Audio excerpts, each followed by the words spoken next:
on the emotional side. I'm not emotional. I am not emotional. I'm calm and collected and sophisticated, and I'm very beautiful. Sumire-san YouTube. My name is Ray Samir, and today I'm going to be reacting to some Warhammer 40K lore. I have quite a few people in my chat who have said that they have spent upwards of 10,000 to 13K on Warhammer, and I'm just really curious to see what makes it so appealing. So today we're gonna find out. And let me know in the comments how much you've spent on Warhammer. In the grim darkness of the 41st millennium exists the Empire of Man, a backwards carcass of an empire comprised of many devoted forces, gigantic robot knights, religious machine cultists, and incredibly heavily armored women. Whoa! Look at her tatas on that one. With sweltering abs. Yeah! And one must know what and big those bouncing abs bosoms. like. Okay, guys, here's Bricky's flavor, and check out his code if you want. The age of knowledge and enlightenment has ended. The age of darkness has begun. All right. Roughly 60 million years ago, there existed aliens. And these aliens lived short, painful lives. They belonged to radiation-stricken worlds and often died of various cancers before the age of 30. These aliens, the Necrontyr, looked up to the stars and found— Bro, not the alien angst.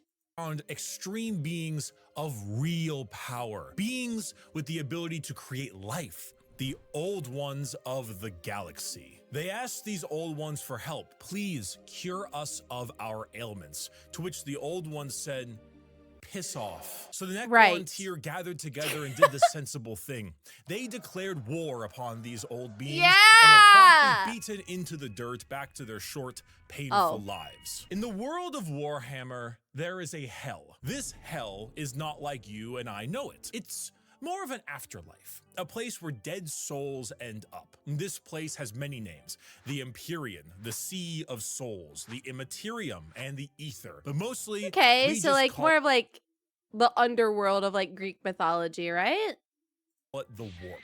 While you and I know of hell as a place of horrors and punishment, the warp isn't really that. Not in the beginning. It's energy, but the kind of energy formed from thought and soul, psychic energy, where the dead souls of people end up in a place that is impossible to understand. No laws of reality exist. Like, time is merely a suggestion, and it is not something that can be braved easily. The warp would be like sailing the ocean in a pirate movie. To jump from your ship would be certain death. To stay in the sea for too long on your boat could drive a man mad. And there are many dangerous things lurking in those depths. Yet, the sea is not evil. It simply is.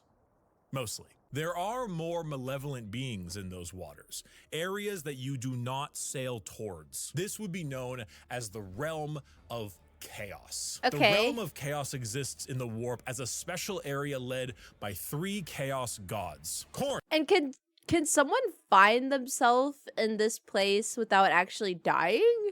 Or is this just simply like a place that you just have to deal with like once you're dead? Tzeentch, god of change, mystery, and deceit, a confusing paradox of lies, schemes, and sorceries. And Nurgle, god of rot. Nurgle!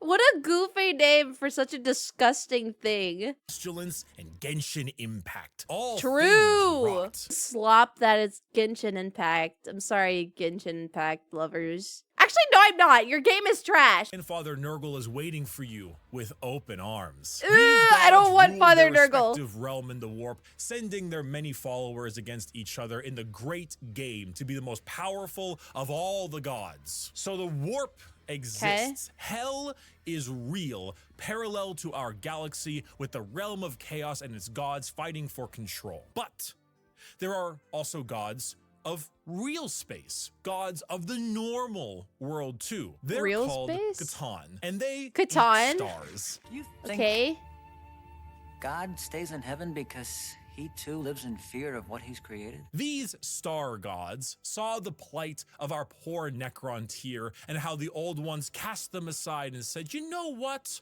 You guys want immortality? Oh, we will make it happen. What? We are the gods of the tangible, of real space. We can give you a cure. So then they ate all their souls. Okay, good. And turned them into robotic automaton, feasting on their souls. I was about to say, like, in exchange for immortality, there has to be some sort of massive downside to that. That can't just come for free out of benevolence of some god. And leaving a hollow shell of an intelligence left that is technically immortal. With the power of an entire species' souls, they turned their new robotic slaves on the Old Ones and hunted them to extinction. The Necrontyr, now the soulless, undying Necrons, got their wish at the price of their souls. But we can count the number of kind gods on an amputated hand. With time, the selfish star gods turned on each other, fighting one another for more chances at glory and power. With this, the leader of the Necrons, Zarek, the Silent King, the man who doomed his species when he accepted this deal, waited, planned,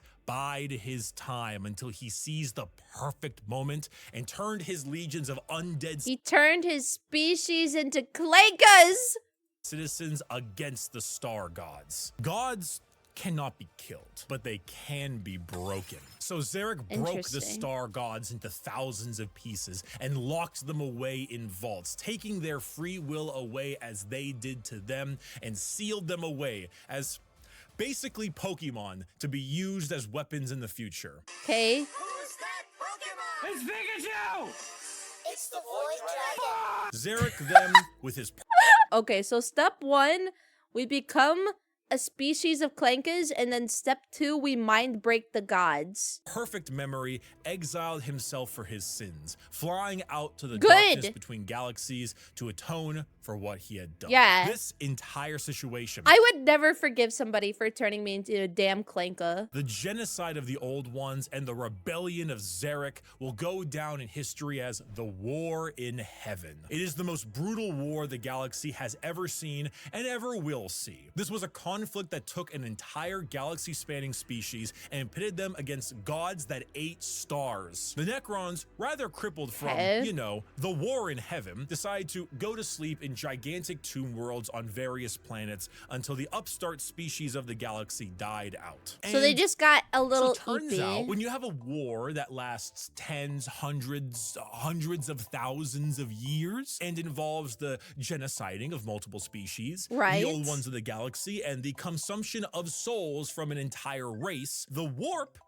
gets a little wacky. You know, if you had a kiddie pool and it was nice and calm, Corn is over there splashing about, so you don't really go in that direction. Nurgle has explosive diarrhea, so you don't really go in that direction either. But you can still kind of get in the pool. The pool's still fine. I don't want to get in the When pool. you add a couple trillion souls to It's that a nasty ass pool. it'll make the waves a little more turbulent. And turns out a lot of them like to pick a side, Nurgle, Tzeentch, or Corn. So the once calmer warp, the once relaxing kiddie pool, has now been bloated. A million years of war will certainly make Corn, god of murder and slaughter, more powerful. A million years of war will probably make Tzeentch, god of deception and change, a little more powerful. And good God, a million years of war will make Nurgle, god of decay, oh, just the tiniest bit more powerful. I don't now, like entering that kiddie Nurgle. pool is no longer fun, it's dangerous. The warp is now a problem. Hell is resembling hell a lot closer to what we imagined it originally. The Sea of Souls and the Realm of Chaos are now intertwined. So who else to brave the galaxy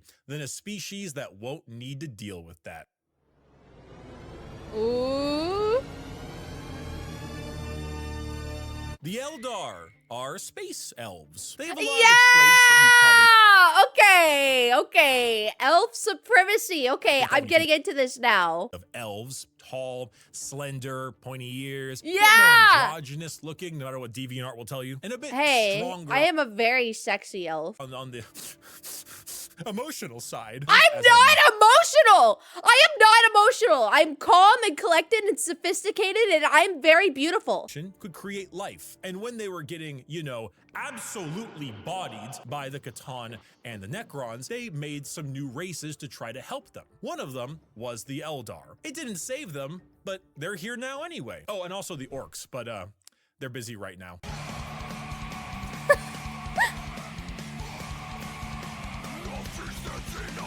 The Eldar are a particularly psychically powerful race, so they were really adept at being able to handle the new turbulent warp of chaos and good at killing Necrons. Right. That's why they went to sleep. Being More clankers. psychically gifted Okay. is basically like being a wizard, but you get your wizard powers from hell. This is called being a psyker. And basically, if you want to do cool wizard Whoa! Psycha, calm down. Calm down. shit like lightning from your hands or reading someone's mind, you can do that, but you siphon the energy to do that from the warp. Luckily, the Eldar are very good at handling this without too many negative effects because, you know, summoning power from the Sea of Souls with the new Chaos friends can be a bit of an issue. But Eldar are pretty good at it. And you see, what's really cool and also awful about Warhammer is that most developed species travel long, faster than light distances by going through that warp. They create a tear in reality to unreality and move through it. Faster than light travel? Cringe. We go through hell itself to deliver your packages. For those of you who play Minecraft, you know how the Hey Nether man, is like as long as I still get that 2-day delivery, we're all good. a pocket dimension. So moving 10 spaces in the Nether is actually moving something like 1,000 in the real world. That's basically what warp travel is. Just much like in the Nether, there are a lot of things that want to kill you. The Eldar found a way to do so in between There's a lot of things that want to kill me in the real world too. realities. Not regular reality, not the warp, something else. A purgatory of sorts, a fabricated psychic realm that allowed them to travel without fearing the negative effects of the warp. The Eldar were the perfect fit for the new galaxy, and they took it with open arms and pointy ears. The empire Stop. of the Eldar I feel like maybe his comments on my pointy or on the elves' pointy ears are becoming a little bit, you know, maybe a little bit mean. Maybe they're spread nice. everywhere, and it spread all the way until now, the 21st century. That's right. While you were watching NPC streams on TikTok, the space elves were ruling the galaxy, and they did so for quite a long period of time. The age of the space The 21st elf. century came and went. Humanity grew and grew all under the nose of their elf overlords. At this time, humans advanced. Start getting used to it, boys. There's gonna be some changes around here real soon. Classic sci-fi style way. We began to expand, colonize our solar system, terraformed our planets, created new and more powerful machines and starships. The Age of Terra, also known as Earth, but we call it Terra here, was here and existed between the 21st century all the way until the 15th millennia. Not much is known about this time, not much needs to be known. Humanity grew up, sought the stars. It's classic. Then Yeah, came the years humanity, honk shoe, me. Back to the space elves, come on. between 15,000 and 25,000, the age of technology, or to some, the dark age of technology. This is when humanity reached a new apex of technological understanding. When you think of sci-fi, there's a lot of things you can think of. Star Trek, maybe Star Wars style, you can go cyberpunk dystopian. The age of technology was deep sci-fi, like a scientific prowess that fringed on magic. This is also when the first Like beyond big titty goth elf alien probing me, right? That's deeper sci-fi. ever psychers began showing up in humanity. Individuals with the genetic mutation to be able to access the warp and then, because of that, travel through it. Humanity was no longer constricted to their early ways of travel. With warp travel, they could go anywhere in the galaxy. They equipped ships with gigantic AI machines, with everything you would ever need to know about mankind in sent them out on colony ships to expand their influence across the galaxy. And this was truly the golden age of humanity. And with every golden age, there is a fall. While the new human upstarts of the galaxy were reaching new levels of technology and prowess, the Eldar were engaging in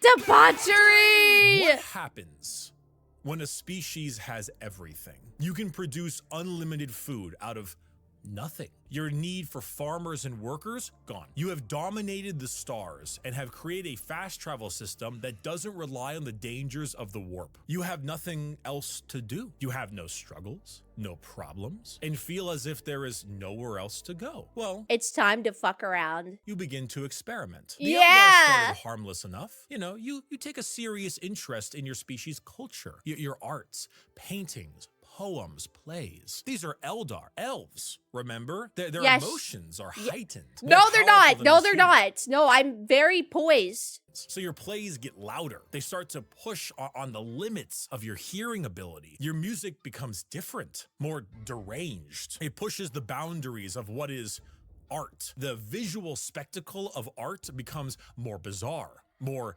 delusional, more eccentric. And let's not forget a very important sense.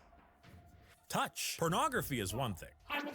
Brothels is another. What if they all mixed? What if your brothels Yes! were part of your art and music? And what if those Yes! became more deranged? The boundaries of debauchery were not just met, but shattered. Next thing you know, murder is commonplace and often mixed with the art, music, and sex. Pain Yes! is a common Yes! byproduct All right, I'm invested. I'm invested. I'm invested. I want to see where this is going.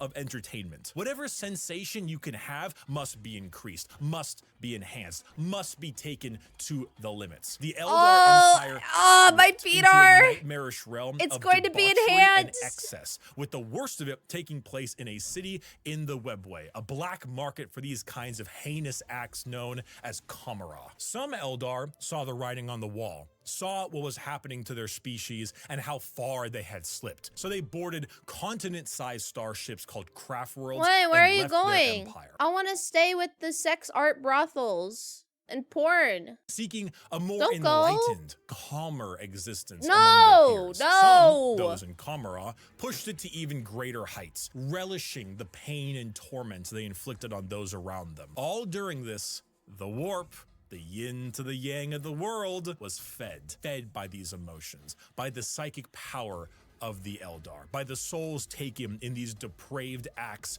on a galactic scale. And just like that, Eldar ended. No! Slanesh, the fourth chaos god, was birthed into existence and consumed the souls of 90% of the Eldar population. You know, if she looks like that,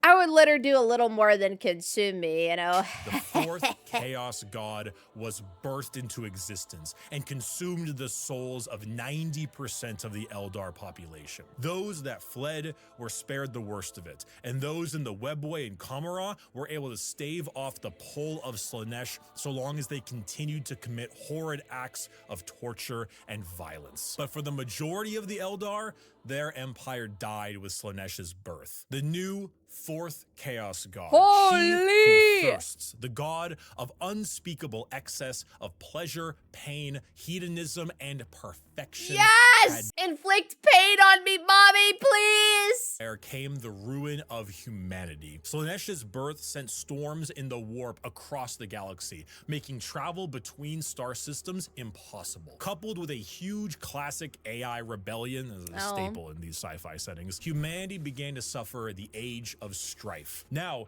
planets that relied on intergalactic travel were completely cut off. Long-range messages, normally sent through the warp, were snuffed out. If you were a planet that was great at mining stuff but couldn't get food, well, you know that movie about the rugby players in the mountains? Oh, and because of these insane warp storms and fluctuations, psychers began to appear among the human population a bit more often. Now, this initially had them hunted down as witches, because that's pretty common in this setting, but some deemed it right to protect them. Unfortunately for those people, psychers, because they open a gateway to the warp, don't really know how to use their powers well, and they to attract demons, who then force their way through the Psyker as a conduit of sorts and begin to slaughter the population of your planet. Almost like a possession then, right? Age of Strife was a catastrophic period of time for humanity and set back their progress tenfold over the not one, not two,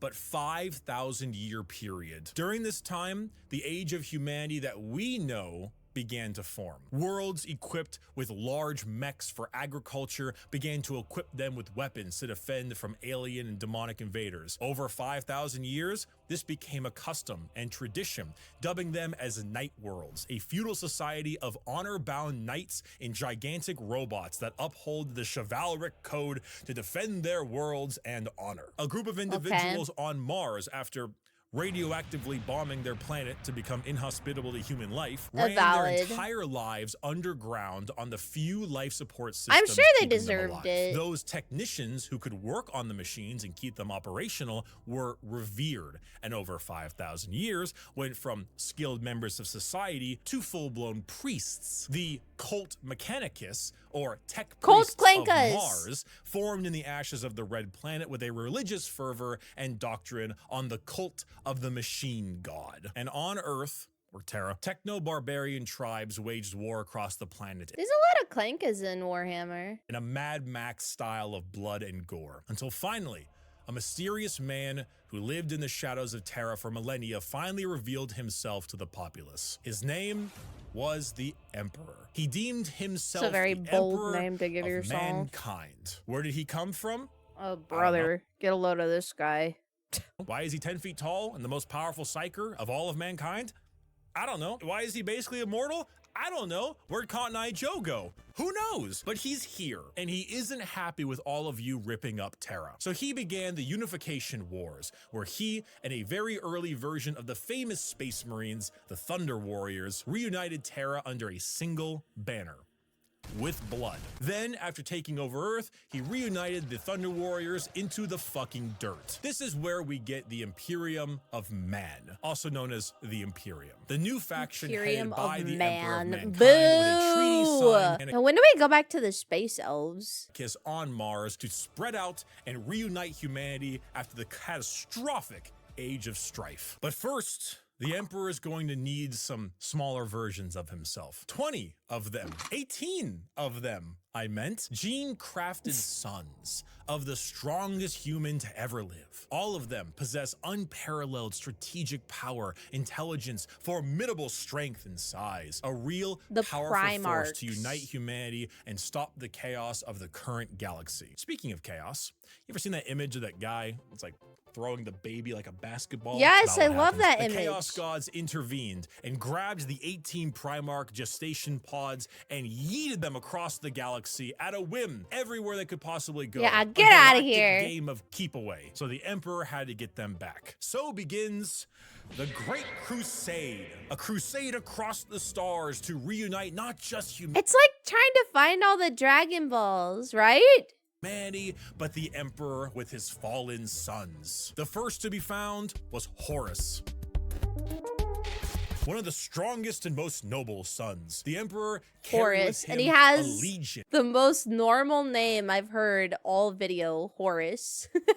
of newly crafted warriors with genetic material made from their Primarch father. These are the newly made Space Marines. For Horus, his were the Luna Wolves. And as the Emperor continued on his Great Crusade, he found more and more of his sons, reuniting them with their individual Space Marine legions. Leman Russ, the cunning hunter with the Space Wolves. Rogel Dorm, the Phalanx with the Imperial Fists. Angron, the Barbarian, The more he says names, the more like the name Horus is really getting to me. Very angry with his World Eaters. Fulgrim, the Perfect, with his Emperor's children. And Jagatai Khan, the Swift, the Stoic, and his white scars. And my name is Horus. Just some of the 18, and one by one his lost Primarch sons were returned to him, and their Space Marine legions returned to them. The Great Crusade saw humanity once again reconquer the stars, returning worlds of humanity back to the Imperium and killing any and all who stood against their noble crusade. But in the years of the 31st millennia, treachery would break this all apart. Men, we don't know what we did. Horus, the Emperor's Horus! most beloved and favored sons, named War Master for What the did you do, Crusade, Horus? succumbed to the power of chaos and daddy issues. All No, because of that not Horus. bastard No, Erebus. I knew Yo. he'd get pissed off by his normal name. Oh, fuck Erebus. Slowly, Horus would become corrupted, turning the Emperor's sons against him. This begins the most pivotal moment in our story, and the one that has like 50 books written about it. The Jesus. Horus Heresy.